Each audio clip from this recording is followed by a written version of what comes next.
pagi-pagi dong. Gila nih, request gara-gara netizen nih. Ya itu dia, muka juga masih baru ya, ampun Don. Ini mah cuma muka doang Don, masih rambut. Ya, ini karena ingin apa ya, memenuhi hasrat kalian. Uset ya, hasrat.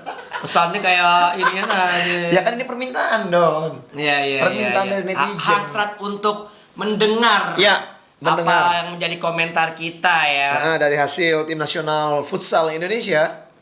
Ya, dan juga tentu babak 8 besar secara keseluruhan yang memang tidak ada kejutan, artinya semua juara grup lolos walaupun mungkin perlawanan terbaik itu ada di kita ya. Di partai Indonesia. Partai Indonesia lawan Jepang itu yang luar biasa ya. Kalau yang lain-lain sih kalau menurut gue sih memang udah sesuai prediksi ya. Kayak kalau kita lihat Iran menang telak ya kan lawan Vietnam, terus juga kemarin juga Thailand menang lawan Tajikistan. Ya, walaupun katanya bagus ya Tajikistan nih maksudnya. Bagus. Justru malah sempat ketinggalan. Thailandnya. Terus dia bisa bikin skor sama tuh di power play. Oh iya. Setelah itu itu siapa yang model-model kayak Osaman Musa tuh yang hitam juga nomor 10 itu siapa namanya? Terapat. Bukan. Dia kayak orang naturalisasi juga, Don. Oh ya? Yang model-modelnya dia main di pivot juga. Jet Sada. Bukan. Berarti lu nggak nonton Thailand main ya? Gua nggak nonton. Persis kayak model-modelnya kayak Osaman Musa, cuma orangnya lebih kecil dan dia pemain yang bermain sebagai nomor 10. Flying goalkeeper nomor 10 kalau nggak salah. Gitu. Pemain. Yang golin Jet Sada.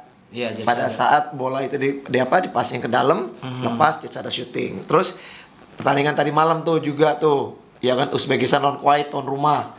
Gua nonton tuh sampai habis tuh. Tapi Uzbek bagus. Uzbek luar biasa lah. Bagus banget, bukan cuma yang bagus yang ada di WA. Gila ya. Gua tahu banget mau kemana. Gua tahu banget mau kemana nih. Apa maksud tuh apa nih? Iya, Pikiran lu udah gak bener. Jadi gitu ya. Itu langsung dikat aja masalah Uzbek gitu. Jadi memang kalau gue ngelihatnya nih, gue ngeliat ya. Tergantung nanti kita lihat nanti bagaimana di partai ininya ya, di partai semifinal. Kalau gue menjagokan di partai puncaknya itu kalau misalnya Uzbek ketemu siapa? Uzbek ketemu sama Jepang.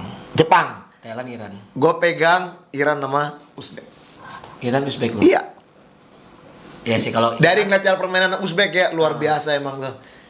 Ya kalau gue ngeliatnya gini sih, Jepang tuh bisa dibilang bukan penampilan terbagus walaupun mereka lolos ke semifinal ya. Tapi gue menganggap memang ya Uzbek di grupnya nggak terlalu berat, tapi membuktikan di babak 8 besar tuan rumah Kuwait yang dilatih oleh Kakao tuh bisa dibantai 3-0. Iya. Jadi menurut gue ya memang final ideal ya Uzbek sama Iran, walaupun menurut gue idealnya tuh Iran sama Indonesia lagi.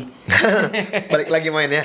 Jadi Don, gimana Don? Menurut Don penampilan kemarin? Oke, sebelumnya kita udah berbicara masalah partai timnas lawan Jepang.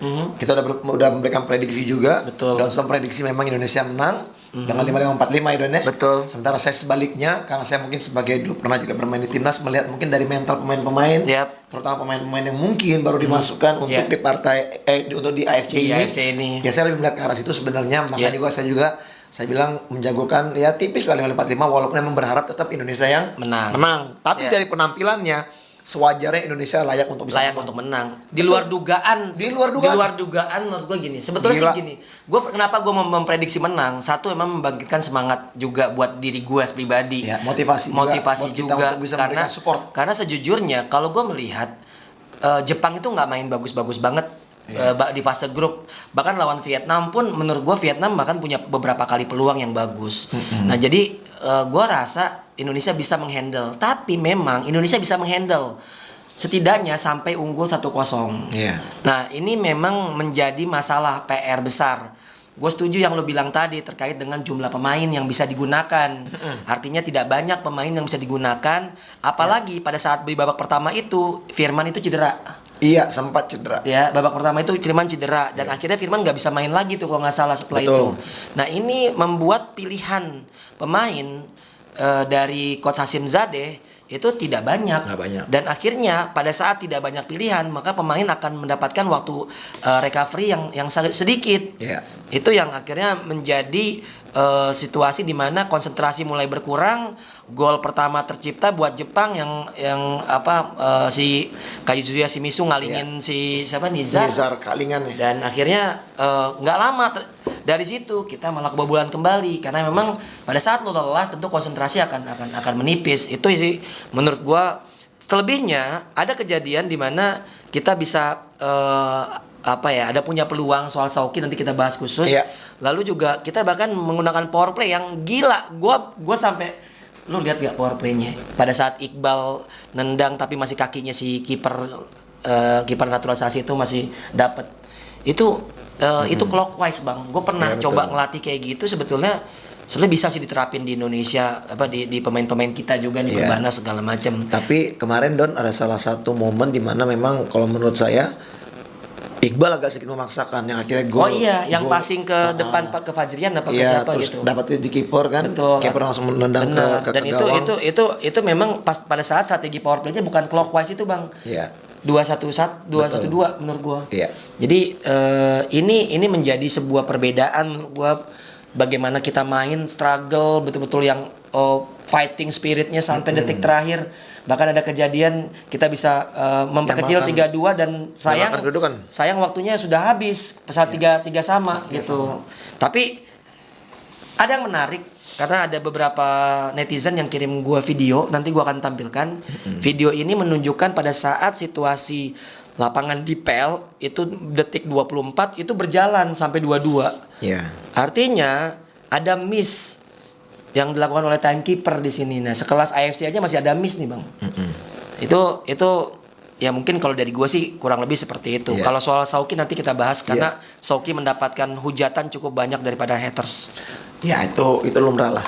Nah kalau gue menyikapi begini Don, gue tidak menyalahkan siapapun juga di dalam official tim nasional ya, karena kinerjanya udah luar biasa. Sangat. Kita lihat kemarin momennya ketika kita bisa disamakan skor dengan 1-1, ya kan, shooting yang dari flank kiri itu, yang kalingan Nizar. Dan momen itu ketika itu langsung ada pergantian pemain tuh. Mungkin di sini ada niatan dari pelatih untuk memberikan tekanan melalui pemain sektor flank. Makanya mainlah Wendy Brainik. Wendy Brainik ya. Dimana memang ketika pada saat Jepang itu udah bikin gol, mereka akan seperti naik semangatnya. Dan akhirnya ketika Indonesia pegang bola, mereka melakukan pressure di zona permainan dari Indonesia, dan disitulah tekanan itulah yang akhirnya membuat salah passing dari seorang Brainik yang diblok, dan bola itu mantul ke salah satu pemain Jepang dan akhirnya di syuting masuk ke gawang Indonesia. Dan itu menurut saya pressure mental ketika momen kita disamakan kedudukan dan lawan lagi naik mentalnya, ini yang memang sangat riskan kalau kita memainkan bola terlalu lama di belakang. Nah ini akhirnya kejadian. Walaupun mungkin ini bukan kesalahan fatal dari seorang Brian ya, karena dia memang berusaha untuk melepaskan diri dari tekanan, walaupun akhirnya juga itu bola bisa dapat ke pemain dari Jepang. Nah kalau menyikapi dari yang lu bilang tadi Don, memang sangat luar biasa dari cara penampilan dari tim Indonesia. Kalau menurut pandangan gue, paketan yang memang lengkap hanya selalu 2 aja yang dimainkan. Ya kan? Kita tidak banyak melihat pemain-pemain kayak siapa? Pemain halus? Rian Dwi juga jarang dimainkan, Reza Gunawan juga jarang dimainkan. Justru malah pemainnya itu aja yang banyak dimainkan. Ya kan, bahkan juga saya juga mendengar juga ada beberapa netizen juga yang berbicara bahwa kenapa pada saat momen di tim paketan 1 Fajrian nggak dicoba dimainkan di sana. Kenapa Samuel Eko lebih banyak gitu kan ya. Ini satu hal mungkin yang menurut saya di mana penilaian pelatih yang lebih penting dari strategi yang dimau. Karena mereka yang lebih tahu. Ya di momennya memang kemarin selain mencetak gol Samuel Eko dia banyak punya peluang juga. Bahkan yang udah berhadapan juga satu. Ya itu dia ya. Mungkin ini pilihan dari pelatih kenapa dia tetap dimainkan terus. Nah, kalau gue menyikapi terkait dengan Brian Ike, emang banyak yang bilang Brian blunder bang, Brian blunder segala macam. Gue bilang gini, ini anak kan baru debut di AFC, ya kan. Terus pemain kita lagi nggak banyak yang bisa dimainkan. Dan pelatih pun mau nggak mau harus memaksa pemain yang mungkin pada saat situasi ini belum siap dengan tekanan-tekanan seperti ini, bang. Benar. Tapi ini akan menjadi pelajaran penting bagi seorang Wendy Brian, karena gimana juga. Kalau kita tidak pernah mencoba, kita tidak akan pernah merasakan dan tidak pernah bisa belajar dari apa yang kita lakukan. Betul itu. Jadi kalau lu menghujat per individu cuma karena kesalahan yang ini kolektif gitu. Yang kalah adalah Indonesia. Artinya ini kita lalui bareng-bareng. Bahkan gua pribadi, babak pertama aja gua ngerasa menang, bang. Canggih. Babak pertama gua tuh bilang gini, gua kan gua ngelihatnya. Gue nggak pernah melihat Indonesia bermain selevel ini. Dan akhirnya yang gue pikirin sekarang, kita udah nggak usah mikirin soal ASEAN lagi. Oke, kita belum menang lagi sama Thailand gitu ya. Tapi buat gue sekarang, gimana caranya untuk kedepannya tim ini berkembang dengan baik. Artinya kita udah butuh uji coba lawan tim Eropa, Bang. Udah butuh uji coba lawan tim-tim papan atas Asia, Uzbekistan. Hasim Zadeh punya koneksi ke Iran, mungkin bisa uji coba sama Iran. Nggak usah kita berangkat ke Iran aja ke sini. Gue yakin mereka juga pasti senang kok di Indonesia. Siapa sih yang nggak senang ditonton puluhan ribu atau ribuan penonton yang nggak mungkin mereka dapatkan di negara mereka. Iya. Dan memang ini perlu support juga ya dari stakeholder ya, Don ya. Ya. Which is itu mungkin dari federasi sendiri atau juga mungkin dari PSSI sendiri mungkin ya, yang harus juga sedikit memberikan pandangannya kepada futsal ya. Betul. Sehingga akhirnya juga bisa mendapatkan tempat di mata seluruh masyarakat ya. Jadi bukan cuma sepak bola aja mungkin yang lebih diminati, tapi sementara futsal pun juga prestasinya ini patut diacungkan jempol. Betul, ya. betul banget. Jadi memang support itu sangat dibutuhkan untuk tim nasional yang saat ini, dan kita berharap dengan prestasi yang sekarang ada sudah memecahkan rekor. Ya, 8 besar membuat Jepang kelimpungan, ya kesulitan untuk bisa mengalahkan, ya cuman masalah keberuntungan aja mungkin yang Indonesia tidak didapat kemarin, ya. Dan juga kalau menurut saya ini bukan semakin ringan pekerjaan dari Hasim Zadeh dan juga anak-anak di timnas futsal, semakin berat. Karena apa? Mereka harus tetap menjaga konsistensi. Sama harapan juga, karena melihat apa yang mereka persembahkan kemarin tuh, kayaknya kita merasa bahwa kita emang ada di papan atas Asia, Bang. Dan gue setuju dengan yang lo bilang, Don. Kita kalah dari segi skor, tapi kita menang dari cara permainan. Iya, betul. Itu statement yang luar biasa tuh. Kalau menurut gue, ya kita patut terlepas dari apapun hujatan dari netizen untuk Soki nanti kita omongin nih. Apapun itu, tapi kalau saya melihatnya penampilan Indonesia kemarin gila bos, layaknya udah bisa main di Piala Dunia. Iya, benar setuju gue. Bahkan beberapa pemain yang udah main, beberapa tim yang udah main di Piala Dunia menurut gue kayak Vietnam tampil di bawah jauh. Kita mungkin sekarang kita bisa ngalahin Vietnam dengan margin 3 sampai 4 gol. Kalau ngeliat dari cara main seperti itu, dan ini bukan pemain-pemain yang reguler ya. Gue bukan bicara inti ya, Bang. Gue bicara reguler. Reguler adalah mereka-mereka yang sudah bermain minimal 2 sampai 3 kali kejuaraan yang internasional. Yang gue sayangkan sebetulnya gini, memang agak berat pada saat pemain banyak yang dibekap cedera. Tapi sorry gue potong lagi sebentar. Kenapa? Bahkan kemarin juga yang cedera pun tetap ada di bench ya. Kayak Ais, Anca, kan ya. Karena kan nggak mungkin mereka, maksudnya gini, mereka mungkin pertama nggak bisa dimainkan, tapi kan mereka juga pasti dengan adanya kehadiran mereka di dalam tim, di bench pemain mungkin bisa menjadi motivasi juga, aura positif buat rekan-rekan yang lain untuk memberikan support. Bahkan juga ketika pada saat kemarin Hasim Zadeh agak marah-marah, anak-anak ini dia malah menenangkan. Menenangkan. Gue melihatnya gini, Hasim Zadeh tuh kayak ini ya, kayak legenda futsal Asia yang lagi ngangkat mental kita untuk ada di level Asia, jadi di levelnya dia. Bener. Dia ini orang Iran yang sudah terbiasa dengan gelar juara, nggak biasa yang namanya gagal, selalu punya prestasi sebagai pemain maupun pelatih, dan sekarang dia megang Indonesia yang punya kemampuan sebetulnya nggak jauh beda sama top level Asia, tapi belum punya mental ke arah sana. Betul. Itulah kenapa gue lihat Hasim Zadeh orang yang paling emosi. Kalau lu bisa lihat di situ, Hasim Zadeh itu lebih Indonesia menurut gue. Lebih memiliki gitu pada saat luar biasa. Gue sampai mikir dia kena kartu kuning kan? Kena kartu kuning kan? Bukan dia. Kena kartu kuning, Bang. Bukannya ini Fajrian yang pasti dijatuhin. Dia kena kartu yang kuning. Keluar. Dia kena juga ya. Dia kena kartu kuning karena protes, dianggap protes berlebihan. Tapi gue melihatnya gini, bukan berarti gue menganggap bahwa pelatih yang marah-marah itu bagus, enggak. Tapi gue melihat apa yang dilakukan Hasim Zadeh itu mengangkat harga diri timnas futsal Indonesia. Bukan cuma dari segi permainan. Gue ngobrol sama Bang Adil Semana. Gue tadi bilang sama lo. Gue chat sama Bang Adil Semana. Gue ngucapin terima kasih. Gue bilang bukan selamat, terima kasih. Gila sedih banget gue bacanya. Jadi nangis dong. Nangis gue. Sedih gue. Enggak, karena gini, karena gue melihat karena gue melihat kita tuh sedekat itu dengan 4 besar Asia, Bang. Iya. Dan Bang Ade bilang Hasim Zadeh tuh secara taktikal standar sih. Tapi secara motivator, secara mengangkat moral mental, pada saat meeting tim segala macam itu auranya emang beda, dan memang aura-aura orang juara tuh beda, Bang.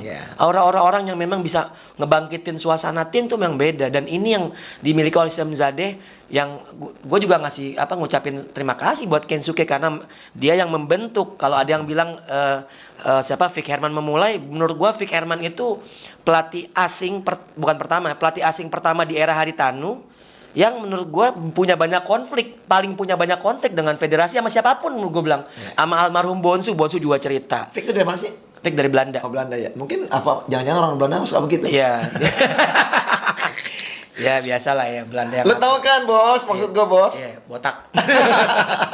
Jadi terus. Jadi gue melihatnya dari situ bang. Maksud gue apa yang dilakukan Kensuke tuh tau nggak bisa tidur katanya. Oh, iya. Jadi ya 1 hari sebelum pertandingan Kensuke nggak bisa tidur karena apa? Bukan soal dia masih mencintai Indonesia atau apa segala macam, itu mungkin salah satunya ya. Tapi bagaimana perasaan lu pernah sangat dihargai dan lu membangun sebuah sebuah keluarga, fondasi keluarga, fondasi timnas futsal Indonesia, dan selanjutnya tim itu akhirnya lo ketemu lagi. Itu pernah gue rasakan waktu gue ngelatih Sumatera Barat, terus gue megang NTT di PON, dan gue melihat apa yang hasil didikan lu lah pernah gue bangun lah gitu di situ. Ya gitu gue bisa rasain sih bagaimana perasaan itu berkecamuk. Tapi kan posisi Kensuke asisten ya, artinya dia juga bukan decision maker. Betul. dan ini memang akan sangat menarik. Bahkan Amril tuh di posting di TikToknya tuh lagi nonton Indonesia pertandingan terakhir lawan Cina Taipei, terus dia ngasih kamera ke lapangan, terus ke sampingnya ada Kensuke, besok kita lawan dia. Tapi sampingnya Kensuke pelatih timnas Jepang Kogure, dan itu sedekat itu kita sama top level Asia. Jadi kembali lagi gue ngucapin makasih lah buat Hasim Zade, Bang Ade, Sayan, Dedi gila sih, pemain-pemain fisiknya kayak gila, gue bilang gila, gue salut lah. Jadi buat pemain juga udahlah top, gue salut perjuangan kalian gitu. Untuk mungkin nextnya PR bagi federasi, buat Mas Dimas juga ya, sempat emosi juga. Iya biasa. Namanya manajer kan keluar juga ininya juga keluarnya. Wani. Pokoknya Piro. Wanito. Nah, jadi kalau bang gimana bang? Kalau gue setuju ya apa yang lu katakan tadi ya, kita juga sebagai bangsa dan ya masyarakat Indonesia, kalau menurut gue ini yang dilakukan kemarin ini pahlawan banget nih Don. Penampilan mereka Don. Bukan yang muji-muji ya. Tetap ada plus minus dari setiap pemain. Betul. Ya kan, evaluasi pasti tetap ada dari pelatih juga ya. Bagaimanapun juga kekurangan yang memang dimiliki saat ini memang harus diperbaiki untuk lebih baik ke depannya. Dan gue setuju bahwa sekarang kita bukan hitungannya ASEAN lagi nih, Asia kita udah Asia. Udah Asia. Dan saya percaya nanti ke depannya pun kita juga satu saat bisa akan mengalahkan Iran dan kita bisa muncul di partai puncak Piala AFC. Gue yakin sih. Iya, kalau lihat gini ya, asal konsistensinya Don. Konsistensi pembinaan, federasinya juga ke bawahnya, dan semua juga pemain-pemain yang ada yang levelnya sekarang ini bermain di Liga Pro, mereka juga bisa meningkatkan kualitasnya Don. Kualitas kompetisi juga bang. Iya, itu termasuk kan kompleks makanya saya bilang. Jadi semua itu kompleks. Bahkan juga ada orang juga yang mention juga bilang apa? Dengerin tuh, mudah-mudahan federasi dengerin apa yang dikatakan oleh Coach Dosro sama Coach CV. Kenapa harus ditambah yang namanya kompetisi, sehingga akhirnya bisa banyak memberikan kesempatan sumber daya manusia yang mempunyai kemampuan. Futsal mungkin yang saat ini nggak terlirik banyak, ya kan? Ternyata bagus-bagus banyak, iya kan? Setahu gue sih banyak. Nah itu dia, jadi makanya mudah-mudahan ya ini hasil yang didapat oleh timnas sekarang ini tidak stop di sini aja, justru malah ini menjadi awal perbaikan dari segala struktural yang ada di futsal, sehingga akhirnya ini futsal mungkin satu saat nanti bisa lebih membanggakan dibandingkan sepak bola. Kalau bisa sejajar itu malah lebih bagus. Kita sih udah membanggakan sebetulnya. Ya harapannya ya, karena kita sekarang kan juga melihat kan sepak bola juga lolos ke Piala Asia. Yang U19 kemarin U19 ya yang main di Bogor ya, Pakansari ya, menang telak 14-0 lawan Guam. Itu U16 ya, U16 dengan lawan Guam. Dan sekarang ini kalau menurut saya ini satu aura positif untuk PSSI ya, di mana ya turunannya ada sepak bola dan futsal ini lagi bagus prestasinya. Iya benar. Itu dia, kalau gue bilang ya tinggal bagaimana mereka yang di atas sana bisa menjaga dan menambah ya. Kita bukannya wah lu kritik mulu itu segala macam. Enggak, kita ini ada di bawah. Jadi kita tahu apa permasalahan di bawah. Kita orang-orang yang bersentuhan langsung dengan mereka yang hidup dan mati dari futsal gitu, dan gue merasa kayaknya memang ada yang harus diperbaiki. Gue takut cuma regenerasinya kurang bang nanti ke depannya. Karena kita nggak tahu nih untuk timnas U20, kita harus sadar bahwa kerangka timnas sekarang adalah timnas U20 dari 2 angkatan, yaitu angkatan Runtuboy dan juga angkatan Rizky Xavier. Tapi di satu sisi angkatan selanjutnya mungkin angkatan Israr ya, angkatannya Israr. Apakah bisa menjadi salah satu tumpuan juga? Karena kita harus terus mencetak pemain-pemain yang nantinya untuk berada di level tim nasional senior bisa mengangkat prestasi Indonesia tentunya. Don, mungkin kita harus sedikit meralat Don dengan kalimat kritik itu ya. Mungkin kita bisa bilangnya saran ya. Karena kalau bicara kritik itu, mungkin itu orang langsung apa ya? Asumsinya itu langsung antipati gitu ya. Langsung negatif gitu ya. Betul. Kita memberikan saran-saran aja sebenarnya. Saran, masukan ya, bukan kritik sih. Kalaupun mau dibilang kritik membangun ya silakan, ya kan? Betul. Itu tergantung bagaimana persepsi yang menerimanya saja. Jadi kalau menurut gue ya kembali ya, saya melihat apa yang terjadi di pertandingan tadi malam ini menjadi salah satu awal kebangkitan futsal Indonesia. Semenjak dari SEA Games dan juga AFF sebelumnya kita udah mengatakan bahwa ini adalah golden era di mana kita lihat akhirnya dengan tampilnya lagi 4 pemain baru semuanya bisa juga memberikan kontribusi yang sangat positif. Nah, artinya sebenarnya kualitas pemain Indonesia itu bagus-bagus. Benar sekali. Itu aja. Nah, benar. sekarang kita bahas masalah Sauki. Nah, ini dia. Ini menarik ya. Sauki. Jadi sebenarnya ada momen ya. Ada momen pada saat counter attack di mana pemain Jepang ada yang mengalami cedera. Sebenarnya begini Don, sebelum counter attack itu terjadi kan kita nyerang Jepang nih. Terus pada saat kita kena counter balik nih, pemain semuanya mundur, pemain jatuh satu. Ya kan, terjatuh. Nah, ketika pada saat diserang sama para pemain Jepang, kerebut bola, kita counter balik lagi. Nah, di counter balik itulah ketika itu dapat bola di Sauki dan akhirnya saya melihatnya memang gerak gestur badan dari Sauki itu sepertinya memang akan mau melanjutkan sebenarnya sebelumnya. Tapi dia langsung dikejar oleh para pemain Jepang yang meminta mungkin bola itu untuk dibuang. Akhirnya Sauki membuang bola. Tapi itu satu tindakan yang sangat heroik menurut gua. Positif. Dan ini pandangan dunia walaupun mungkin Sauki mendapatkan hujatan karena tindakannya dia karena apa? Dibilang ya maaf ya dan kalimat mungkin bodoh kenapa nggak dilanjutkan karena momen kita mencetak gol terbuka. Walaupun sebenarnya itu masih bola berjalan dan masih sangat-sangat bisa dilakukan oleh Sauki, tapi Sauki lebih memilih untuk membuang bola. Dan menurut saya, tadi lu ngomong sama gue apa? Azim Sadi marah apa enggak? Yang lo tanya ke adik, nggak marah kan? Nggak marah. Nah itu dia. Ya, malah bangga. Itu dia. Jadi kita kalah pun secara heroik menurut gue. Iya. Gue melihatnya gini, ada hal penting di luar kemenangan, yaitu bagaimana lu bisa bersikap sportif. Katakanlah gini, lu masih punya waktu saat itu, kalau nggak salah menit ke-7 atau ke-5 kalau saat itu, artinya masih sisa banyak waktu. Dan memang saat itu kalau seandainya pun Sauki bisa meneruskan, kita punya peluang mencetak gol, tapi juga bisa aja juga gagal. Kalau gol kita juga mencetak gol pada saat ada lawan yang kesakitan, saat tidak gol kita juga lebih parah lagi. Karena kita tidak memberikan sesuatu yang positif. Ini kan diawali pada saat kemarin di MNC Cup pada saat melawan Korea Selatan. Rizky Xavier walaupun mungkin intensitasnya beda. Saat itu kita lagi unggul. Dan tapi itu kan mendapatkan pujian juga dan gue juga respect. Tapi apa yang dilakukan Sauki ini, gue pribadi nih Bang ya, punya statement gini. Gue sangat mengerti apa yang dipilih Sauki dan gue yakin Sauki tahu betul apa resikonya. Resikonya pertama kalah, tidak bisa memenangkan pertandingan, kedua dihujat. Tapi ada satu yang mungkin Sauki nggak terlalu berpikir sampai di mana bahwa yang dia lakukan bisa membuat harum nama Indonesia. Dan banyak pujian buat dia sendiri sebenarnya. Dan media internasional futsal khususnya yang gue lihat di sosial media baik itu Twitter maupun Instagram, dari Brazil, bahkan dari Jepang, itu banyak yang mengatakan bahwa ini ngajarin kita gitu. Dan gue nggak tahu, gue sih nggak butuh penghargaan apapun ya bagi Indonesia. Tapi kalaupun ada penghargaan tim fair play, biasanya ada tuh Bang. Gue rasa Indonesia masuk sebagai salah satunya itu calon kuat. Apa yang dilakukan Sauki. Soal netizen yang gue lihat yang ngata-ngatain Sauki di Instagramnya Sauki, gue ngecek tuh, gue lihat tuh sampai ribuan. Gue bilang karena mereka ternyata bukan orang-orang yang memang mengerti futsal sejak lama, atau mereka yang paham betul arti sportivitas. Mereka cuma mikirin menang dan menang. Tapi ada catatan khusus dari gua Bang untuk Sauki atau siapapun pemainnya nanti berhadapan dengan situasi yang sama. Jika ini terjadi dan ini menentukan tiket Piala Dunia, please nyetak gol aja. karena gue bang, gue melihat gini, bukan berarti gue nggak mau sportif. Kemarin tuh pada protes karena ternyata kenapa Jepang tetap melakukan serangan padahal pemainnya jatuh. Tapi tuh gue lihat tuh kayak Kazuya Shimizu itu kagak ngelihat kalau temen lagi jatuh gitu. Dan karena serangan baliknya cepat ya.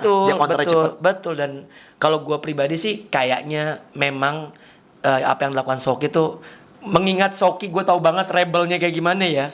Tapi gue juga salut aja sampai bad boy. Hector Suto komen, "Hey, you ugly but I like you," katanya. Gitu ya. Nah, itu dia ya. Ya, gila emang. Jadi gini, banyak memang hujatan tapi lebih banyak pujian pasti. Jadi nggak apa-apa Soki. Apa yang lu pilih itu menjadi satu contoh bahwa kemenangan itu tidak selalu penting dengan cara yang mungkin menurut orang tidak benar. Ya kan? Benar. Itu aja sih ya. Dan apa yang melakukan ini walaupun memang hasilnya akhirnya buat Indonesia kita kalah, ya jadi ini pelajaran justru bukan buat lu nya, buat orang-orang lain. Berani nggak mengambil keputusan seperti itu. Dan gue salut Soki. Saya salut berani banget. Ya, gue mungkin belum tentu seberani Soki pada saat situasi seperti itu. Tapi katakanlah kalau misalnya ngelihat apa yang dia lakukan tuh butuh jiwa besar sih bang. Benar. Betul. Gila. Aduh. Nah itu dia. Jadi teman-teman semua banyak hal yang bisa diambil ya dari malam pertandingan ya. Benar. Dari nilai sportivitas, dari cara bermain ya, totalitas setiap pemain yang untuk membela negaranya. Dan tadi lo ngomong masalah fair play. Waktu saya kilas balik deh. 2010 ketika kita juara Piala AFF, selain menjadi juara kita juga mendapatkan tim fair play pada saat itu. Karena abang buang paling bola sedikit enggak. Buang hajat. Buang hajat ya. Dia di stadionnya. Di stadion. Nah, kalau kita itu di sana dapat kartu itu paling sedikit. Kalau fair play itu paling sedikit. Biasanya tuh paling sedikit, tapi kalau mengingat kita ada situasi seperti itu mungkin bisa jadi sebagai acuan sebagai pemilihan. Iya, benar. Jadi luar biasa sih. Dia. Jadi kalau bila perlu para netizen yang suka dengan timnas mau pulang, lu pada datang untuk ke bandara. Iya. Lu bawa kalungan bunga. Kalau enggak bawa bunga bang. Waduh. Ya, pasti menurut gua nih akan banyak nih ya para pencinta nih ya yang akan memberikan bonus. Mungkin Bang Atta, Pak Harit Anu juga, paling tidak, atau siapa lagi? Mungkin Fajar Perbanas. Fajar Perbanas mau ngasih bonus, silakan Fajar Perbanas ya. Mungkin kasih makan McD. Yang penting ada pemberian lah. Iya, itu dia. Ya, kalau agenda timnas ya sebetulnya lebih ke nanti ada AIMAC Asian Indoor Game ya. Yes. Itu betul. Terus tahun depan AFF kualifikasi Piala Dunia kalau nggak salah kata dia. Jadi kata Bang Ade. Jadi tahun depan nih baru AFF untuk kualifikasi Piala Dunia. Mudah-mudahan tahun depan main di mana ya? Di Thailand apa ya? Tuan rumah, Thailand lagi. Gua nggak tahu deh. Kemarin mana? Vietnam, Thailand kan terakhir kan? Terakhir di Thailand. Iya, Thailand. Mungkin biasanya kalau nggak Vietnam, Malaysia, karena kita nggak ngajuin sih. Oke. Don. Iya. Tahun depan kalau emang udah mulai, kita berangkat gak? Kemana? Ya nonton langsung lah. Iya, maksudnya di negara mananya aja ASEAN, yang hostnya. Berangkat kita. Kita konten di sana. Lantur konten di sana. Buat sponsor ya, mungkin ada travel umroh. Loh, itu dia. Tenang Don. Ntar gue cariin sponsor. Travel ya. Kita berangkat. Travel aja, tiket aja, akomodasi kita makan makan kepiting juga. Aman. Yang di pinggir-pinggir jalan juga aman. Iya, jadi yang besisi kita hajar. Yang papong. Lady boy. Ya. Apa aja kita makan. Yang pasti sih kita pengen ya dukung langsung. Kalau perlu. Tapi kita nggak boleh bawa kamera sih kalau di itu. Tapi mungkin setidaknya nanti kita after match langsung gas. Nggak apa kamera ke muka kita aja. Kita ngomongin pertandingan. Jadi nggak usah nonton. Biar mereka nontonnya kayak biasa. Dia nontonnya nanti siaran langsung. Tapi dengerin komentatornya kita. Iya kan? Nah, bisa. Lu boleh ngebandingin dah tuh komentator yang di TV sama di kita. Kemarin Telly marah-marah sama komentator. Siapa? Telly. Marah kenapa Telly? Gue baca Instagramnya Telly masih ada nggak ya? Kan si sama Reza dong berarti sama Reza. Marah kenapa? Salah ngomong. Enggak. Telly merasa ya ini sih masalah. Apa tuh? Ayo, ini seru nih. Masalah selera sih. Masalah selera. Jadi Telly ngomong gini. Komentator berisik sih, bilang kita selalu kebobolan, bukannya ngomong yang positif lu. Ya omongan lu malah kejadian. Jadi ya mungkin karena kecintaan Telly ya sama timnas. Jadi terus terakhir komentatornya ada yang komentatornya bacot nyalahin pemain mulu kata netizen. Terus babak pertama jalan beberapa menit bos gua di kantor tiba-tiba WA cuma bilang gini katanya. Oh iya berarti ada netizen yang ngadu ke Telly kayak gitu. Gini ya, mungkin kita harus berbicara juga sedikit nih Don, plus minus ya, plus minus ketika ya lu komentator, gue juga komentator ya. Mungkin kalau kita berbicara masalah nasionalis ya, pasti kita akan benar-benar marah ketika mungkin para pekerja komentator atau host itu tidak terlalu terlihat menunjukkan bahwa membela dan juga mendukung timnas gitu ya. Tapi di satu sisi sebenarnya ya, mungkin kalau bicara komentator gue udah paling lama daripada lu Don ya. Iya. Semenjak gue di Antv dulu dari awal-awal Liga Indonesia di sana. Kalau menurut gue begini Don, setiap komentator juga itu dituntut untuk bicara harus fair. Harus fair. Jadi apa mungkin yang menurut kita mungkin memang harus dibilang itu membuat sering kan apa? Kita tuh kan mengevaluasi dalam menonton, memberikan apa situasi pertandingan. Betul, memberikan apa istilahnya, kita punya pendapat ya, itu pasti kan kita kan mengevaluasi. Nah mungkin pemain itu dilihat oleh komentator 1, 2, 3 kali dihitung mungkin ya, beberapa kali melakukan kesalahan, mungkin itu yang akhirnya dia berani mengatakan iya pemain kita sering melakukan kesalahan, mungkin walaupun tidak mention nama misalnya gitu kan ya. Tapi ini menurut saya itu menjadi satu kritik membangun seharusnya. Jangan setiap apapun yang diomongin itu mungkin akan menjadi menjadi counter dari setiap penonton untuk mengatakan bahwa wah ini nggak nasionalis, ini menyalahkan pemain selalu gitu ya. Nah jadi menurut saya ya boleh kita kecewa dengan hasil, tapi juga kalian juga harus mengerti bagaimana apa tugas sebagai pekerja di layar kaca. Karena ketika lu mungkin nantinya akan bertugas di sana, sama. Itu bukan pekerjaan yang gampang untuk kita bisa memberikan informasi kepada netizen. Karena bahkan juga hujatan akan dapat ke kita. Iya kan? Ya contohnya misalnya ada teman kita nih yang sudah mundur nih dari pertelevisian. Ya kan? Nah, itu juga walaupun dia juga sebenarnya niatnya sangat baik, mulia karena memang kecewa dengan apa kejadian Kanjuruhan. Tapi kan juga dihujat juga sama netizen. Tetap ada ya. Iya, gitu. Jadi ya itu hal yang biasa. Pro dan kontra itu biasa. Nah, jadi kalau menurut saya kalau Reza semalam bagus ya. Dia juga mengerti banyak istilah di futsal, dia memahami setiap pemain gitu ya. Tapi dia nggak pernah kok menyebutkan yang namanya asalnya dari mana, ya kan? RT berapa, RW berapa, RW 3 ada. Dia nyanyi dangdut. Ada ya. Dia nggak ada begitu. Jadi menurut saya sih masih fine aja sih. Kalau itu pandangan dari Bang V, pandangan gua nggak bilang Telly betul ataupun Reza salah. Telly, awas lu. Atau sebaliknya, tapi menurut gua gini. Don, lu ngerasa kemarin lu juga salah ngomong. Lu bilang yang menang Vietnam terus lu ralat Libanon Iran. Iya kan gua denger Don. Tapi lu luar biasa lu play lu. Gue salut sama lu. Gue susah Bang. Jujur Bang. Ini gua gini ya. Bayaran gede nih kayak gini. Enggak. Jadi gini Bang. Kemarin itu ajak dong. Dengerin. Gue baru tahu ternyata mereka lagi butuh komentator asli futsal. Nah, gue bilang, jadi ternyata banyak orang baru di sana. Nah, pada saat gue kan mendadak dikabarin malam, Mas bisa nggak? Gue bilang saya paling kerja dulu. Nah, gue kalau izin untuk komentator kan boleh tuh.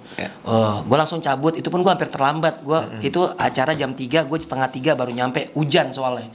Hujan. Nah, terus gue udah kesana sendirian Bang. Ruangannya kecil dan ruangannya ya sama yang gue bilang, gue malam-malam gue Libanon lawan Iran kan. Terus gue ngomong, dan ada beberapa anak magang yang notabene sebetulnya mereka cuma nggak ngerti futsal gitu, dan mereka cuma karena orang broadcast aja. Terus gue cuma dikasih WhatsApp itu cuma daftar line up Iran Iran sama Vietnam.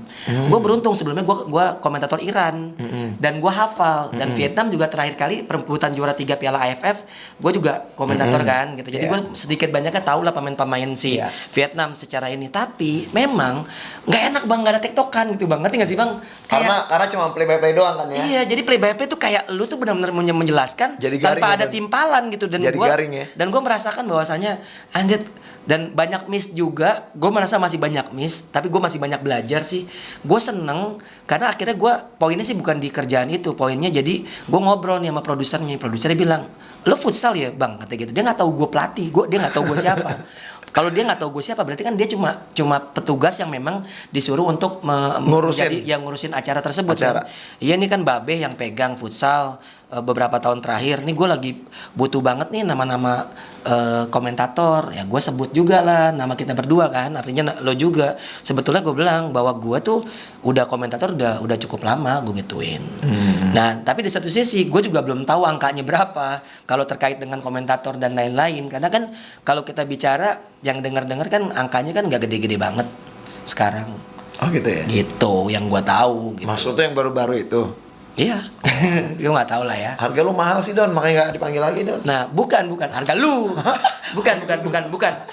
Ternyata bukan harga yang ini. Mungkin kita kalau minta dengan harga kita standar mungkin bisa mengingat track record kita segala macam. Tapi kembali lagi, ini gue baru tahu kemarin setelah gue ngobrol-ngobrol. So far sih kayak Liga Futsal Profesional dia udah bilang. Lu nanti lu Liga Futsal Profesional siap-siap ya kata gitu. Siap-siap aja. Siap-siap. Gue nggak tahu siap-siap kemana. Itu juga kalau gerak itu juga kalau gue nggak megang tim kan. Yeay. Siapa yang mau pakai lu? Katanya tim yang kemarin itu Don yang lu pegang katanya mau naik lagi Don. Kan udah meeting sama lo. Mau beli klub lagi. Kan udah meeting sama lo, gimana sih? Buka-bukaan nih kita. Lagi lucu banget. Udah, stop. Udah gue potong itu tadi. Jangan, stop. Don. Ya. Nah, jadi nih Don. Menurut lu sekarang ini apa yang memang harus kembali dilakukan oleh federasi sebelum kita closing nih? Yep. Dengan solusi-solusinya ya. Artinya saran tapi juga harus ada solusi dong. Benar. Dari gue nih, Bang. Dari lu. Oke, pertama liga gue berharap Liga 2000 tahun 2024, 2023 itu ada gebrakan membuat Liga 2. Itu gebrak pertama. Gitu. Iya, tuh soto gebrak Bang, ditebet. Kaget gue. Sialan bener. Gue juga punya. Nah, gue melihatnya itu. Gue berharap ada Liga 2. Kenapa? Karena kayaknya kita butuh pemain-pemain yang usia-usia di bawah pemain-pemain timnas sekarang. Karena mereka rata-rata udah 25 tahun yang 25 tahun masih muda sebetulnya. Atau gini Don, gue potong Don. Daripada federasi bikin memang ketentuan di dalam Liga Pro itu harus ada 3 pemain U20 ada segini. Udah bikin aja Liga U20. Betul. Nah, ya kan? Jadi ini yang mau gue jelaskan. Gitu Liga 2-nya itu di tim senior gak main-mainin, masuk ngucurut balik lagi keluar, ya nggak? Aduh, itu regulasi yang menurut gue ya, maaf nih, itu regulasi yang pembodohan deh. Iya. Kasihan tuh anak-anak muda, cuma dikasih masuk sebentar, ya. Terus yang penting ada apa? Persyaratan, prosedur itu jalan, udah itu dikeluarin lagi. Ya aneh. Tuhan, kasihan banget ya. Iya, benar. Nah, gua ngeliatnya itu Liga 2 gue berharap sih ada pembatasan umur tuh cuma sampai U23 aja. Jadi kan U23 selama ini kan ada di Linus. Jadi kalau misalnya Liga 2 itu U23 plus 5 pemain senior itu kan masih banyak pemain senior yang katakanlah bisa kita digunakan lah. Kalau misalnya udah nggak kepake di Liga 1 gitu. Nah, kedua di Liga 3 yang tadi Abang bilang. Kenapa? Ini U20 aja liganya gitu. Jadi bikin bentar. Ada yang mau minta dipanggil ke sini. Oke. Jadi kalau Liga 3-nya gue bilang U20 sih penting. Kenapa gue bilang U20 ketimbang tadi yang Bang Fe bilang, gue setuju, ngapain ya? Gue aja ngelihat kemarin pemain-pemain U20 gue menit bermainnya ya udah seadanya aja, yang penting formalitas bahwasanya lo harus menggunakan pemain tersebut walaupun cuma berapa detik ya. Gue bilang mau ngapain, nggak bakal kelihatan juga gitu. Nah, akhirnya cuma ngumpulin pemain-pemain yang gini Don, menyulitkan. Terus gini Don, satu lagi Don, menurut gue gini Don, mungkin kalaupun misalnya emang ada nanti yang namanya Liga U20 khusus untuk misalnya nih modelnya kayak Liga Nusantara nih, ya kan, karena kan ini kan misalnya kayak Liga 3-nya kan ya. Nah, kalaupun mau dibikin misalnya Liga Elite Pro yang namanya klub-klub itu bagus juga. Misalnya kalau kita bicara 12 klub Liga Pro nih, tim senior, wajib harus punya tim Elite Pro-nya. Kayak di sepak bola. Sekarang paling yang punya siapa sih? Pembinaan BTS. Cosmo udah mulai. Ya kan? Terus apalagi Famos. Tapi nggak berjalan sih. Tapi daerah ada tapi nggak beberapa berjalan. masih ada gitu. Black Steel ada di Makassar juga ya kan. Nah, harapan itu begitu sebenarnya menurut gue ya. apa mungkin yang udah dilakukan baik di satu sisi yang apa dilakukan PSSI dengan adanya Liga Pro Elite Pro Academy. Nah, itu bisa juga dilakukan. Bahkan jenjang usia di Elite Pro Academy di mana klub-klub itu memang mereka harus mempunyai usia pembinaan, ada U14, ada U16, ada U18. Ya kan? Ini 3 kategori usia yang dipertandingkan di Elite Pro. Cuman sayangnya Don, sama di sepak bola pun juga nggak semua klub Liga Pro punya pembinaan pemain muda. Akhirnya pinjam-pinjam dari klub dari akademi. Jadi itu yang terjadi di FFV U20 kan. Itu dia. Makanya menurut saya ya seharusnya memang harus ada regulasi dari federasi idealnya untuk meminta setiap klub Liga Pro harus punya usia pembinaan. Ini bisa kita debatable nih, kita bisa debatin. Pertama Bang, kalau gue melihat di sepak bola itu ada kejuaraan internasional U16, U8, U16, U18. Nah, permasalahannya di futsal ini menurut gue yang agak riskan adalah kita bikin kompetisinya, mereka ntar nggak akan kemana-mana juga pemainnya. Artinya cuma akan berada di level nasional aja. Karena kan ada AFF U20 dong. Iya, cuma sampai U20 yang tadi gue bilang, sampai ke Liga 3. Kalau Elite Pro kan mereka kan 16, bukan gini. bahkan 14 ada. Iya, bukan. Gini, maksudnya gini. Itu percontohan, bukan berarti yang namanya di futsal pun juga harus mengikuti harus ada U14, U16, enggak. Disesuaikan jadi, aja. Disesuaikan dengan mungkin adanya nanti misalnya ada AFF U20 mungkin apa segala macam. Sampai U18 lah. Ya, itu dia maksud saya. Nah, kalaupun misalnya pun memang akan memaksakan diri untuk tetap mengadakan U16 atau U14-nya, ya create sendiri turnamen atau kompetisi. Betul. Atau misalnya perdayakan AFI sih menurut gua sampai kan AFI kan sampai U16 tuh. Banyak lah yang sudah menjalankan itu. Ada juga TV sebelah juga bikin kompetisi, ya kan? Maksud itu sebetulnya kan ini kan swasta Bang. Sebenarnya kalau swasta itu kan legitimate-nya yang menurut gua nggak terlalu bagus. Artinya kalau misalnya kayak minimal sekelas katakanlah Asprof atau Askot gitu yang menggelar kompetisi segala macam, itu kan setidaknya bank data seharusnya mereka miliki kan, bank data pemain maupun klub segala macam. Tapi kembali lagi ini semua idealnya seperti itu. Jadi perbanyak kompetisi karena kita nggak pernah tahu. Ingat Jepang bisa kita acak-acak tuh karena regenerasi mereka kurang bagus. Lalu Thailand juga udah mulai takut sama kita ya karena memang regenerasi mereka juga kurang bagus. Kita beruntung punya timnas U20 di 2 musim terakhir itu, 2 penyelenggaraan terakhir itu sangat bagus sehingga membuat kita memiliki core pemain timnas yang memang sangat kuat sekarang. Gitu. Artinya ada hasil ya. Betul. Dari U20 itu ada hasil. Nah, ini kan bisa dicontoh untuk kedepannya cara pembinaan. Padahal sekelas turnamen doang loh FFV 20. Tapi yang angkatannya AIS tuh kan satu tim ya di Barakal tim saat itu, dan itu sangat bagus Bang. Menurut gua kayak gitu. Menurut gua mendingan dibikin kayak gitu harus satu tim. Dijalanin lagi. Nggak apa-apa, mereka nggak degradasi, mereka nggak juara. Yang penting mereka experience. Experience menurut gua, dan itu sangat penting. Dan memang itu yang membuat angkatannya AIS itu menurut gua sukses menjadi 4 besar Asia. Iya, betul. Itu dia. Ya mungkin cukup untuk konten kita di hari ini. Lamtur hari ini karena minggu ini kita akan jadinya 2 ya. 2 keluar ya. 2 kali keluar Lamtur. Kita 2 kali keluar. Wah, lemes dong. Jadi 2 kali minggu ini 2 kali Lamtur tayang karena memang ini momennya pas dengan hasil dari tim nasional. Betul. Dan harus kita juga omongin karena juga banyak yang minta. Dan mudah-mudahan nanti ke depannya minggu depan nanti kita mungkin akan ngebahas masalah transfer window pemain yang sudah mulai menggeliat. Betul. Ada beberapa nama Don yang ke BTS, gue udah denger infonya kemarin. Terus ada juga pemain asing yang baru karena si itu nggak jadi Elisandro. Nego juga udah nggak perpanjang. Udah nggak perpanjang. Kalau Thiago Bolina kan udah duluan, ya kan? Iya, Bolina udah duluan. Bahkan juga kabar-kabarnya gosip-gosipnya ada perpindahan juga nih pelatih nih. Si A dari Cosmo akan pindah menggantikan si K dari BTS. Si A. Tahu nggak lu? Amril. Disebut. Orang kan kelu. Dia disebut orang kan kelu.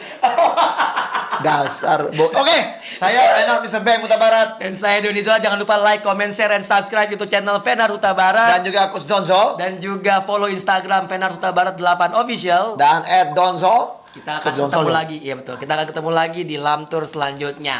Bemcon!